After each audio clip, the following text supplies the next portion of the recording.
are you going all fancy? Ugh, I have to go do my FNED hours. Don't sound too excited. What are you doing with your kids? Nothing really. The teacher has me walk around and follow along. It just seems like I'm giving away 20 hours of my life. Tell me that you read the Con and Westheimer article. Con and what? Maybe if you read the required reading, you wouldn't take such a poor attitude towards your service learning project.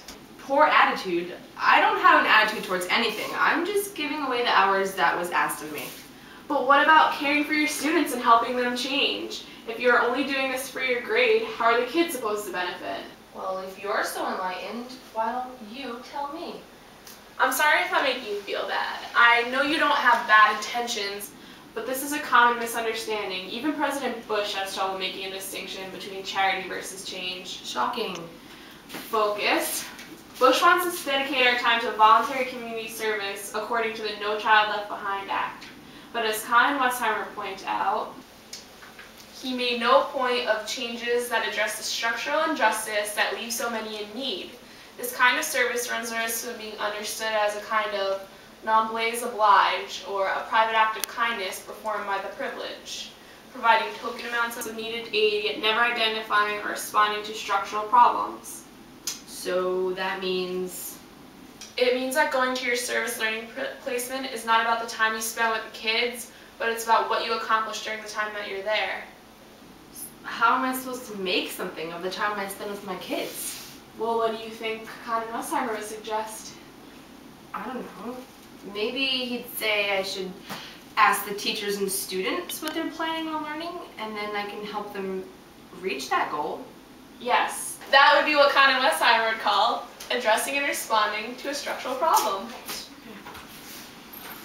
Look, I brought my kids prizes and candy. Ooh, lollipops and nutty bubbles? Jess, don't relapse. Gianna, I'm assuming you didn't read Con and Westheimer either. Con and who? Alright, Marissa, if you take a deep breath, I'll handle this one.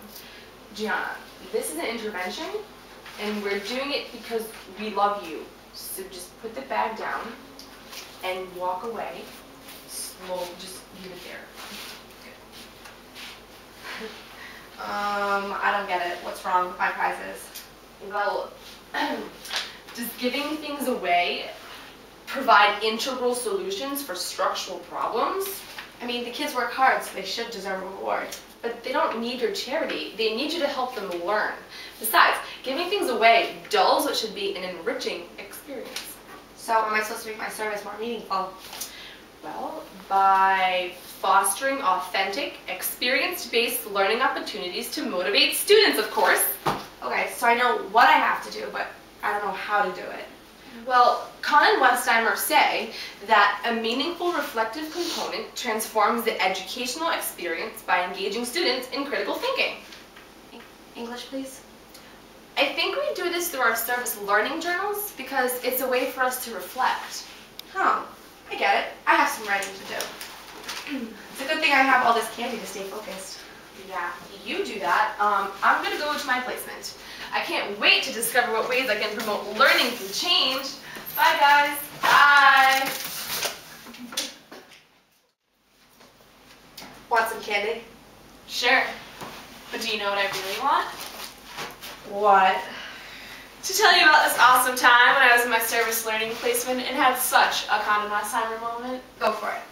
Okay, so one time I was in my service learning class and the teacher started to explain to the kids this way that they could use reading to get free Brown football tickets. So I thought this was so interesting and exciting for the kids, and she explained to them that if they read 5 nights for 20 minutes each and had their parents sign off, they could have 2 tickets to the next Saturday's football game. The kids didn't seem too excited though, and I was kind of curious, and I don't even think any of them participated. But after reading the Con and Westheimer article, I realized that Brown was going about making a change all wrong. They're in fact just using charity. They didn't realize that these tickets were virtually useless to the kids because a lot of their parents work on Saturdays and they have siblings, and 2 tickets just wouldn't have been enough. All in all, it was insulting to the kids, but through this situation and the Con and Westheimer article, I think I know now what not to do. Sweet. I know, right? Hey, I'm back. Hi. Wow, you two look great. Thanks. Make any improvements in your class? Yeah, actually, it was a lot of fun today. I really think I helped them learn. They're warming up to me, too. Today, this one little boy asked me if I knew how to speak Spanish, and I told him I could, but not very well. And then after that, I told them that I could speak French, too, and that English was my second language, and they were all surprised. They asked me if I still spoke French around the house, and I told them I did, and I use my first language all the time. It was so Collier, because he says that learning a second language doesn't mean you should give up your first language and culture altogether. It was pretty cool that I could assure my students that just because they have to speak English in school, it doesn't mean they can't ever speak their native tongue. That's awesome. I had a Collier moment too. This little Hispanic boy who I work with kept rolling his R's and he would always just get so flustered, and I could see that he was really nervous, but I told him it's okay to use both of his languages, but to stop code switching when he was being assessed. I think he was really nervous because there's all white teachers and they're always trying to stomp out any other language except for English in the classroom, which I personally find to be disturbing. Now that you mention it, in my school we have all white teachers too. Yeah, mine too. It kind of reminds me of Macintosh. True, having only white people hold position of power and teaching the students is a secret education. I know it's detrimental what Collier envisioned in bilingual classroom. Exactly right. I'm so glad I have friends like you to discuss service learning with. No, you don't have to say that. No, but I do. Delpit told me to be explicit. Oh my god. Enough. Have some more candy.